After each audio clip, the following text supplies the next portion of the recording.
Hello students, welcome back to Commerce Nation and welcome to the MCQ discussion series on cost accounting. ठीक है, so we are in our last chapter.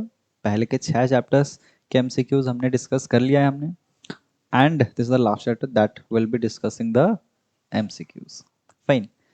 तो without wasting any time हम शुरू करते हैं with our MCQ discussions. Fine. तो आज हम चैप्टर डिस्कस करने वाले that is the 7th chapter. Chapter का नाम है प्रोसेस कॉस्टिंग. चैप्टर का नाम है प्रोसेस कॉस्टिंग. फाइन. चलो. A process loss that does not affect the cost per unit. A process loss that does not affect the cost per unit. ठीक है, उसे हम क्या कहेंगे? Abnormal loss. ठीक है, इसका मतलब क्या? क्या नॉर्मल लॉस जो होता है, क्या वो प्रोसेस कॉस्ट पर यूनिट को अफेक्ट करता है? बिल्कुल अफेक्ट करता है. ठीक है, लेकिन जो एबनॉर्मल है उसका जो खर्चा होता है वो हम कॉस्टिंग पीएनएल में डाल देते हैं, तो वो नॉर्मल प्रोडक्शन ऑफ गुड्स को अफेक्ट नहीं करता है, कॉस्ट पर प्राइस को अफेक्ट नहीं करता. In process costing cost per unit increase because of. Process costing में जो है कॉस्ट पर यूनिट जो है वो बढ़ जाता है. किस चीज के वजह से? किस चीज के वजह से? देखो, एबनॉर्मल लॉस एबनॉर्मल गेन तो हो ही नहीं सकता. अभी जस्ट हमने पहले एमसीक्यू में देखा, तो it will be either normal gain या फिर नॉर्मल लॉस. भैया कॉस्ट किससे बढ़ सकता है? क्या गेन से कॉस्ट बढ़ेगा? गेन से तो कॉस्ट कम होगा, लॉस से कॉस्ट बढ़ेगा. Answer will B normal loss. Process costing is used in. Process costing जो है हमारा यूज होता है कहाँ? क्या वो ऑयल इंडस्ट्री में यूज होता है? बिल्कुल. क्या वो सीमेंट केमिकल में यूज होता है? बिल्कुल. क्या सीमेंट में यूज होता है? बिल्कुल. तो answer will be all of the above. Types of wastage are normal, abnormal, standard. देखो, स्टैंडर्ड वेस्टेज नाम का कोई चीज़ होता नहीं है वैसे. ठीक है, स्टैंडर्ड वेस्टेज नाम का कोई चीज़ वैसे होता नहीं है. नॉर्मल और एबनॉर्मल ही होता है, तो answer will be and B. Causes of abnormal wastage are natural disaster, breakdown of plant and machinery, carelessness of managers, या फिर ऑल ऑफ द अबव. या फिर ऑल ऑफ द अबव. देखो, ये सारी चीज़ें ही नॉर्मल नहीं है. क्या ये नॉर्मल है? नहीं. क्या ये नॉर्मल है? नहीं. क्या ये नॉर्मल है? नहीं. मतलब एबनॉर्मल है सारे, तो answer will be all of the above. Fine. चलो. In oil industries which method is used. अभी 2 एमसीक्यू पहले हमने देखा process costing. All of the above कैसे हो सकता है भैया? हर हर तरीके कॉस्टिंग थोड़ी लगा सकते हैं एक ही चीज में. Normal cost of normal output. Normal cost of normal output of 80 unit is 400. Then value of abnormal wastage is.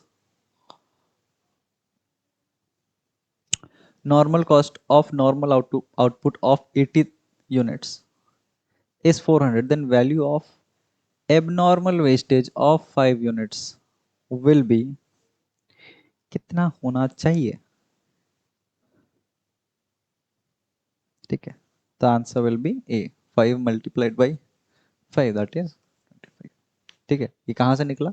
हम अगर इसको 80 से डिवाइड करें इट विल बी 5. ठीक है, पर यूनिट. एंड हम 5 से मल्टीप्लाई कर देंगे दैट विल बी 25. ठीक है.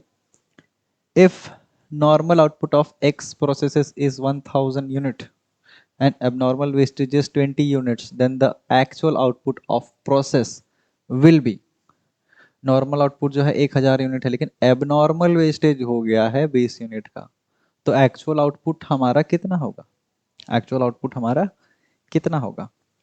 एक्चुअल आउटपुट हमारा कितना होगा? क्योंकि वो एबनॉर्मल था तो हम उसे नहीं गिनती करेंगे, हम 1000 ही लिखेंगे. ठीक है, उसका जो खर्चा भी होगा हम कहाँ डाल देंगे? पीएनएल में डाल देंगे. ठीक है, उसका खर्चा भी जो है पीएनएल में. नहीं. No. The answer here will be 980 units. I'm very sorry. I take my words back. अगर 1000 अगर हम units produce करेंगे, अगर हम 1000 units produce करेंगे, अगर हम 1000 units produce करेंगे, फिर काउंट करेंगे तो जो है कॉस्टिंग अपना एबनॉर्मल आ जाएगा. ठीक है, सही से नहीं आएगा. चलो.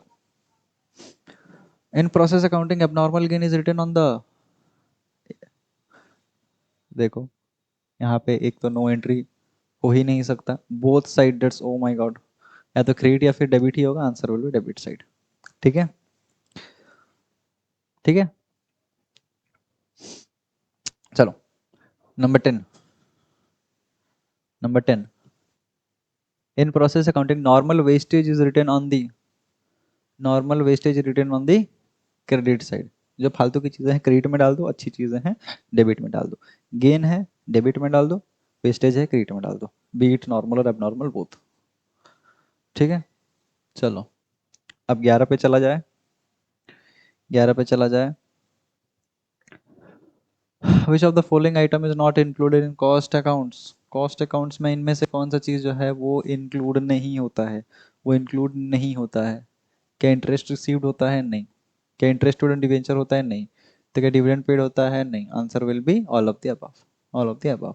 ठीक है, क्योंकि ये प्रोडक्ट बनाने में खर्चा नहीं इनका आ रहा है ना। ठीक है, इनका दूसरा खर्चा, ये प्रोडक्ट बनने में खर्चा नहीं आ रहा है। Which of the following item is not included in cost accounts, ठीक है, इनमें से कौन सा आइटम है जो कॉस्ट अकाउंट्स में इंक्लूडेड नहीं है? क्या इनकम टैक्स इंक्लूडेड है? बिल्कुल। क्या वर्क्स ओवरहेड इंक्लूडेड है? बिल्कुल। क्या इंटरेस्ट ऑन कैपिटल है? बिल्कुल। तो answer will be dividend paid, dividend paid included नहीं। ठीक है, which of the following item shall be deducted from cost profit to calculate financial profit. Cost profit में से ऐसा हम क्या, कॉस्ट प्रॉफिट से हम ऐसा क्या माइनस कर दें जो कि हमारा फाइनेंशियल प्रॉफिट मिल जाए। ठीक है, दोनों में एक ही चीज का फर्क होता है, that is income tax paid. Income tax paid यहाँ नहीं आता, यहाँ आता है, तो जो अगर हम माइनस कर दें तो दोनों का अपना आंसर आ सकता है। Profit as per financial book is 1 lakh. What will be the profit as per costing book when transfer fees received 1000 has not been shown in financial book? चलो ठीक है, देखो, क्या profit as per financial book is 1 lakh, ठीक है। What will the profit as per costing books when transfer fee received 1000 has not been shown in the financial book? भैया financial book में अगर शो ही नहीं किया तो कॉस्ट में आने का सवाल ही पैदा नहीं होता, और वैसे भी वो कॉस्ट नेचर का है नहीं। तो the figure amount will be unchanged, the figure amount will be unchanged। ठीक है, चलो, if depreciation charged in cost books is 12,000 and the financial book is 10,000, if the profit as per cost accounting is 20,000, then what will be the profit as per financial books? ठीक है, financial book में जो है depreciation इतना है, cost books में जो है प्रॉफिट इतना है लेकिन डिप्रिसिएशन इतना है। ठीक है, अब as per the financial book जो है अपना प्रॉफिट क्या होना चाहिए वो मांग रहा है। क्या 20,000 होगा, 10,000 होगा, 22,000 होगा, या फिर 12,000 होगा? 12,000 होगा। अब देखो, अब देखो, बात क्या है, depreciation charge in cost book में अपना डेप्रिसिएशन 12,000 चार्ज है, याद रखना 12,000 चार्ज है। ठीक है, फाइनेंशियल बुक में 10,000 चार्ज है, फाइनेंशियल बुक में 10,000 चार्ज है। तो इसका मतलब क्या, as per financial books, as per, अब देखो, एज पर फाइनेंशियल बुक्स जो डिप्रिसिएशन है वो 10,000 का है। ठीक है, again I am looking at the monitor, the financial book में जो डिप्रिसिएशन का अमाउंट है वो 10,000 का है। ठीक है, that means that means cost book ने जितना खर्चा किया है उससे 2,000 कम में प्रॉफिट बुक्स ने खर्चा लिखा हुआ है। तो इसका मतलब क्या, क्या 2,000 से ज्यादा फाइनेंशियल बुक्स में प्रॉफिट नहीं दिखा रहा होगा? तो क्या यहाँ पे 22,000 प्रॉफिट नहीं दिखा रहा होगा? ठीक है, answer will B 22,000। If selling and distribution expenses actual as well as predetermined are 1,000, then what will be the profit as per cost books when profit as per financial book is 32,000?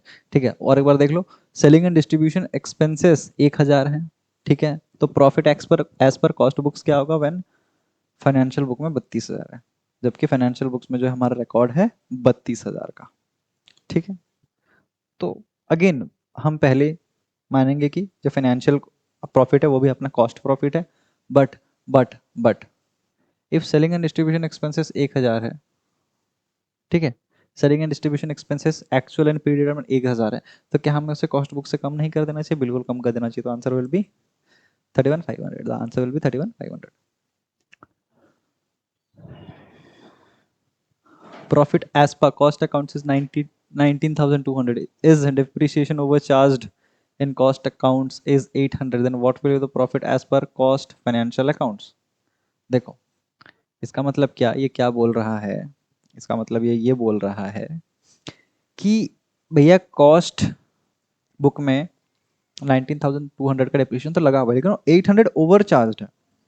800 over charge है, मतलब जितना होना चाहिए उससे 800 ज्यादा है। तो क्या एक्चुअल में हमारा प्रॉफिट 800 रुपये ज्यादा होगा? क्योंकि कॉस्ट हमने 800 रुपये बढ़ा दिया, इसलिए प्रॉफिट कम हो गया। अगर वो एक्चुअल कॉस्ट नहीं होता, अगर बेकार का कॉस्ट हमने ऐड नहीं किया होता, तो क्या प्रॉफिट 800 से ज्यादा होता? बिल्कुल। तो फाइनेंशियल बुक में तो अभी तक हमने चेंज नहीं किया है, फाइनेंशियल बुक में अभी तक हमने चेंज नहीं किया है, तो वहां पे क्या 800 एक्स्ट्रा दिखा रहा होगा प्रॉफिट? बिल्कुल। तो 19,200 में से अगर हम 800 प्लस करें तो 20,000 आ जाएगा प्रॉफिट। इधर फाइन। चलो चलो, profit opening stock as per financial book is 20,000 and as per cost is 24,000, ठीक है। what will be the profit as per financial book when profit as per cost book is 50,000? देखो, cost book में 24,000 का inventory है, opening stock है और 50 का profit है, ठीक है। 50 का 50 का प्रॉफिट है, 50 का प्रॉफिट है, ठीक है, 50 का प्रॉफिट है। अगेन कॉस्ट में 24 का ओपनिंग स्टॉक है, 50 का प्रॉफिट है। फाइनेंशियल में 20 का ओपनिंग स्टॉक है, उसका प्रॉफिट हमें पता लगाना है, उसका हमें प्रॉफिट पता लगाना है, उसका हमें प्रॉफिट पता लगाना है। इधर फाइन। 54,000, 50,000, 46,000 एंड 70,000। अरे बेस 70 तो बहुत बेकार अमाउंट है, ये तो हो ही नहीं सकता, आउट ऑफ द लीग वाली चीज है, ठीक है, आउट ऑफ द लीग वाली चीज है। अब बताओ मुझे,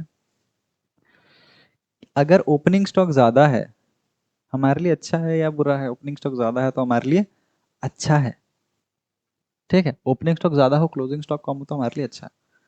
इसका मतलब क्या, अगर फाइनेंशियल बुक में 20 है और उसमें 24 है, इसका मतलब 4,000 का डिफरेंस है, ठीक है। तो क्या 4,000 यहाँ भी रिफ्लेक्ट करेगा? तो क्या 4,000 यहाँ भी रिफ्लेक्ट करेगा?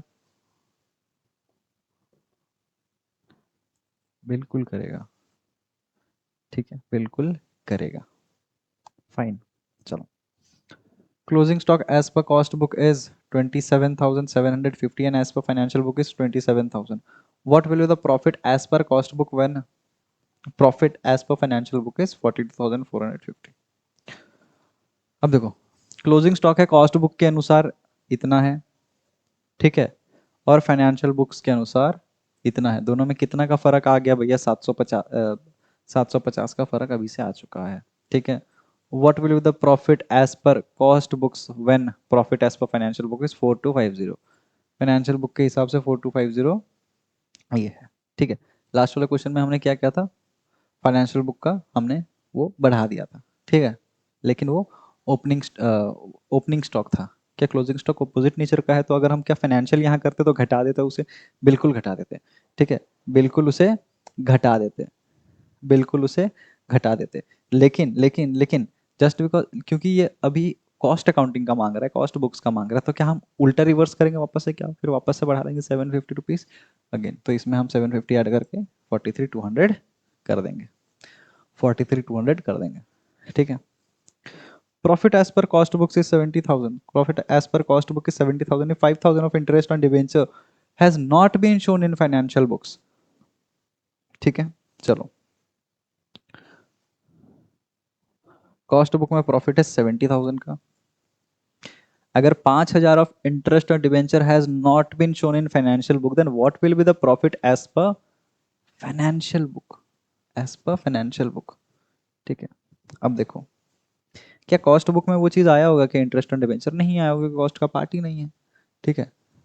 तो उसके बिना 70,000 है, उसके बिना 70,000 है। अब इंटरेस्ट ऑन डिवेंचर क्या है?